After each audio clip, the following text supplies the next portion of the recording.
কর্তব্যকে ঠিকভাবে পালন করি তাহলে সমাজ এমনিতেই সুন্দর হবে। আজকে হিন্দু সম্মেলন করার প্রয়োজন ছিল না। যদি সমস্ত হিন্দু সমাজ একত্রিত হয়ে নিজের কর্তব্য নিজের স্ববোধে জাগৃত হতো তাহলে আজকে হিন্দু সম্মেলনের দরকার ছিল না।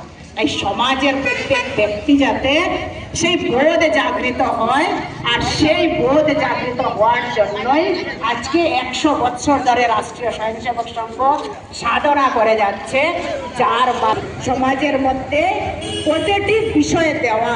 আলাদা কোনো কাজ নেই, যেটা ঋষি মনীষীরা করে গেছেন সমাজের মধ্যে সংস্কৃতিকে জাগিয়ে দেওয়া, সংস্কৃতির প্রতি স্বাভিমান বোধ জাগৃত করে দেওয়া। সেজন্য বলা হয় সংঘের কাজ এবং সমিতির কাজ হচ্ছে ঈশ্বরীয় কাজ, যে ভগবানরা যে কাজটা করে সেই সংগঠনের এক ঘটক আমরা এই দেশের নাগরিক। এই ভাবনা যতদিন পর্যন্ত সমাজের মধ্যে না আসবে ততদিন পর্যন্ত সমাজের উত্থান হবে না।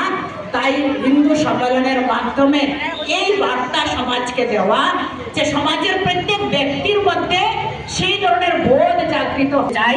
সেই ভারত দেখো আজকে ভারত উন্নতি সব দিক থেকে, যে আজ ভারত সুরক্ষিত। আজকে ভারতের উপরে যদি কোনো দেশ আক্রমণ করে, আমরা দেখছি যে আক্রমণ করলে ভয় করছে ভারতকে আক্রমণ করতে।